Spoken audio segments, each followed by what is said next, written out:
राधे राधे दोस्तों, कैसे हो आप सब। आज की कहानी है शर्मिंदगी। आज अपने आप पर कोप तो हो रहा था। क्या ज़रूरत थी मामी सास से ये सब कहने की। वो तो वैसे भी कान लगाई रहती है हमारे घर की हर बात जानने के लिए। मायके से विदा होते वक्त कैसे दादी ने समझाया था, देख बिट्टो, जहाँ जा रही वो तेरा ससुराल है। तू, तेरी सास और जेठ जेठानी और एक ब्याता ननद, इत्तो सा परिवार तेरा। किसी बाहरी की बात पर कान ना देना। रिश्तों के बीच विश्वास का एक पतला धागा होता है, वो जो टूट गया ना, फिर पहले जैसा चाहकर भी कुछ नहीं हो सकता। इसीलिए एक बात हमेशा ध्यान रखना, कोई भी जो बात कहे बस सुन लेना, मुंह ना खोलना। अपना ससुराल अपना होवे। जो तू जरा सा कान की कच्ची निकली, पूरा परिवार तबाह हो जाएगा। और आज पता नहीं क्यों मानसी कान की कच्ची निकल गई। विवाह के कर आई, महीना भी ना हुआ था उसको। और मामी सास अपने किसी रिश्तेदार की शादी में जब यहाँ आई तो ननद के घर भी सबसे मिलने चली आई थी। जेठानी और सास दोनों उनकी खातेदारी में लगी रही और मानसी को सास ने मामी के पास बिठा दिया था, ये कहकर हमसे तो बहुत बार मिलती रहती है। तुम नई हो, इनके साथ बैठकर बातें करो। ये कैसी साड़ी पहनी है बहू? अरे नई दुल्हन ऐसी साड़ी पहनती है क्या? रंग तो देखो कैसा फीका है ही। और काम देखो। साड़ी को छू कर देखते हुए मुंह पिचकाती मामी सास ने कहा, ये साड़ी तो इधर से ही मिली है मामी जी, आपको अच्छी नहीं लगी? मानसी ने बस इतना ही तो पूछा था। अरे बहू, ये तेरे जेठ जेठानी का किया धरा है सब। सास ने तो कहा भी था तनिक साड़ियाँ अच्छी ला दो, पर वो तो कहने लगा, माँ ये अच्छा ही है। सब के बढ़ चढ़ कर दाम बताए। और तेरी सास को साड़ियों के बारे में क्या पता, बेटे ने जो बोल दिया आंख मूंद कर मान लेती है। वैसे हम में से किसी को कहाँ दिखाया? नई बहू के कपड़े जेवर क्या दे रहे हैं कुछ भी तो नहीं पता। कहते कहते मामी सास ने मानसी के गले में पड़े हार को हाथों से पकड़कर तोलते हुए कहा, तेरी सास कह रही थी बड़ा बेटा 15 लाख का सोने का हार लेकर आया नई बहू के लिए, ये तो 8 लाख का भी ना होगा। ये सब सुनकर मानसी को गुस्सा आने लगा। उसके पिता से कहकर कि आपके कस्बे में अच्छे जेवर ना मिलेंगे, आप हमें पैसे दे दीजिए, हम लाकर आपकी बेटी को दे देंगे। और पापा ने बिना सोचे समझे कैसे 25 लाख रुपए थमा दिए थे, मतलब गहनों के नाम पर लेकर पैसे पचा गए। अब तो मामी सास की हर बात उसे सही लगने लगी थी। आखिर वो मानसी की तरफ से जो कह रही थी, नहीं बहू, वैसे तेरी सास जेठानी बहुत गाग किस्म की है, बच के रहना। मीठा मीठा बोलकर तुम्हें कुछ पता भी नहीं लगने देगी। अरे मैं तो ये अपने कानों से सुनी थी, सब कह रहे थे शादी के मंडप में नई बहू को कम से कम 2 लाख रुपए हाथ में रख देना चाहिए था, पर तेरे जेठ ने कहा 50,000 बहुत है। उतने पैसे का क्या करेगी नई बहू? छोटा है ना, उसके लिए जो करना होगा अब वो करेगा। अरे तेरा पति तो भोला स्वामी है, जो वह लोग कहते वो अटल सत्य होता। कह रही हूँ बहू, अपनी पहचान बनानी हो तो अभी से अपने स्वर तेज रखना। जो अब दब गई फिर तो तू गई। मामी सास की बातों पर पूर्ण विराम लग गया, क्योंकि सासू माँ के पीछे पीछे जेठानी चाय नाश्ता लेकर आ गई थी। दोनों के चेहरे की रंगत उतरी हुई देखकर मानसी समझ गई मामी सास की आखिरी बात दोनों ने सुन ली है। मामी सास चाय नाश्ता करके अपनी रिश्तेदार के घर चली गई। मानसी के मन में जो बातों की उथल पुथल चल रही थी, उसे शांत करने के लिए वो पति निमेश का इंतजार कर रही थी। रात के खाने के बाद जब निमेश और मानसी कमरे में अकेले थे तो मानसी ने पूछ ही लिया, शादी की सारी खरीदारी आपने नहीं की? पापा से तो जेठ जी ने कहा था सब कुछ निमेश ही पसंद करके खरीदेगा। फिर मुझे इतनी घटिया साड़ियाँ और हल्के गहने जेठ जी ने क्यों दिए? मेरे पापा से तो बड़ी बड़ी बातें कर रहे थे जेठ जी, पर देखो दूसरे के पैसे देखते ही नीयत बिगड़ गई। क्या बकवास कर रही हो? किसने तुमसे क्या कह दिया? देखो मानसी, मैं अपने परिवार के बारे में एक भी उल्टी बात नहीं सुनने वाला। मुझे कोई परवाह नहीं भैया ने क्या किया क्या नहीं।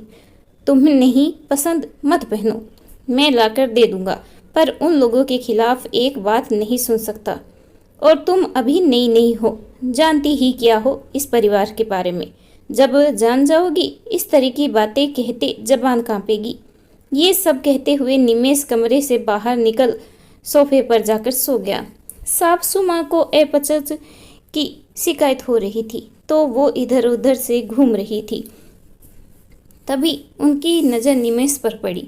वो जल्दी से बेटे के पास आई और उसके सिर पर हाथ फिराते हुए बोली, क्या हुआ लल्ला, यहाँ क्यों सो रहा है?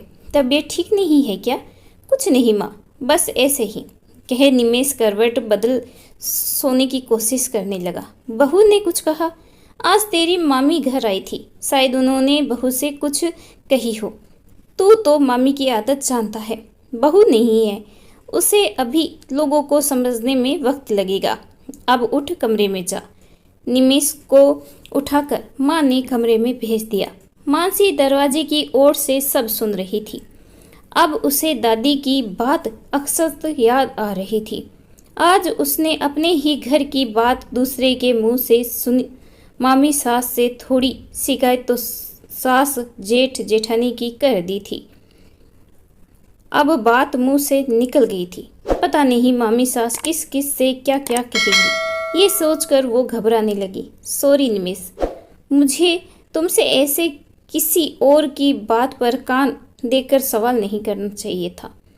पहले से पता होता कि मामी सास की ऐसी आदत है तो मैं उनकी बात हल्के में लेती, पर जब वो शादी की बातें बता रही थी तो मुझे लगा सच ही कह रही होगी। मानसी निमेश से माफ़ी मांगते हुए बोली, देखो मानसी, अपने घर की बात अपने घर में ही सुनो, समझो, सुलझा लो। बाहर के लोगों से कहोगी तो पता है क्या होगा? बस जग हंसाई।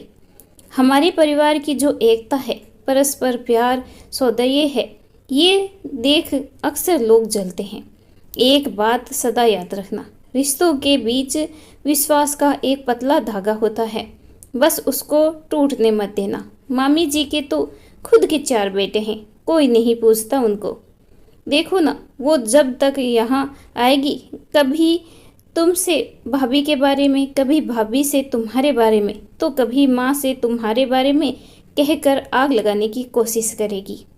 माँ और भाभी तो सब जानती है, इसीलिए वो मामी की बात पर कभी कान नहीं लगाती। पर तुम नहीं हो और मामी के झांसे में भी आ गई। आगे से उम्मीद करूँगा उनकी बातों को कभी दिल पर मत लेना। रही तुम्हारे कपड़े और गहने तो वो सब मेरे साथ जाकर ही लिए गए हैं और मुझे उनमें कोई कमी नज़र नहीं आई। तुम्हारे घर में भी सब तारीफ ही कर रहे थे। ऐसे में बस सिर्फ एक मामी की बात पर तुम मुझसे सवाल करने लगी। आखिर क्यों? क्या वो ज़्यादा अपनी है, हम नहीं? निमेश ने थोड़े तीखे तेवर में बात की। मानसी कुछ नहीं बोली और दोनों चुप्पी साधे सो गए। दूसरे दिन घर का माहौल देख मानसी समझ गई, मामी सास ने जो बीज बोना था वो दिया, पर अब उसे इस बीज को जड़ से निकाल कर फेंकना होगा, नहीं तो उसका परिवार बिखर जाएगा। माँ, मुझे आपसे कुछ बात करनी है। सासू माँ को अकेले में देख मानसी ने पूछा। इसमें पूछने की क्या बात है बहू, जो बोलना है बोल सकती हो, ये तुम्हारा ही घर है, सासू माँ ने प्यार से कहा। माँ, कल मामी जी ने बहुत सारी ऐसी बातें कही जिन पर मेरी भी प्रतिक्रिया हो गई थी। मैं जानती हूँ मुझे ऐसा नहीं करना चाहिए था। हो सके तो मुझे माफ़ कर दीजिएगा, आगे से ऐसा कभी नहीं होगा। नज़रें झुकाए कान पकड़कर मानसी खड़ी हो गई। ना रे बहू, तेरी इसमें कोई गलती नहीं। अच्छा है ये बात तू खुद समझ गई हो सकता है जब हम कहते तो तुम्हें विश्वास नहीं होता। सासू माँ मानसी को प्यार से गले लगाते हुए बोली। मानसी ने यही बात जेठानी से भी कही और जेठानी ने कहा, मानसी ये तो मेरे साथ भी हुआ था, तब बस सासू माँ की बुराई हुई थी, इस बार मेरी भी हो गई। वैसे ये तो बता कितनी बुराई की हमारी। जेठानी ने मजाक करते हुए कहा, सॉरी जेठानी जी, मैं भी पता नहीं क्यों उनकी बातों में आ गई, जबकि मेरी दादी ने अच्छे से समझा कर भेजा था। दूसरों की बातों में आकर अपना घर मत बर्बाद करना। रिश्तों के बीच विश्वास का एक पतला धागा होता है, उसे बस संजो कर रखना। अपने परिवार पर विश्वास करना, उस पर शक करने कर टूटने ना देना। और मैं वही करने जा रही थी। मानसी शर्मिंदगी महसूस करते हुए बोली, कोई नहीं छोटी, हमें तो उनकी आदत पता ही है, बस अब तू भी जान गई है, बस आगे से ध्यान रखना। जेठानी ने मानसी को समझाते हुए कहा। अब सब कुछ अच्छी तरह चल रहा था, परिवार अच्छी तरह मिलजुल कर रह रहे थे। अब मामी सास जब भी आती मानसी सतर्क रहती, पर उनके जाने के बाद निमेष सेड़ते हुए कह ही देता, तो मैडम जी कराई हमारी जग हंसाई। मानसी गुस्से से निमेष को मारने को भागती और सासू माँ और जेठानी जी दोनों की मस्ती देख खूब हंसते। इस कहानी के बारे में आपकी क्या राय है, कमेंट करके ज़रूर बताइएगा। कहानी अच्छी लगे प्लीज़ लाइक शेयर और सब्सक्राइब करना बिल्कुल ना भूलें। कहानी सुनने के लिए आपका बहुत बहुत धन्यवाद।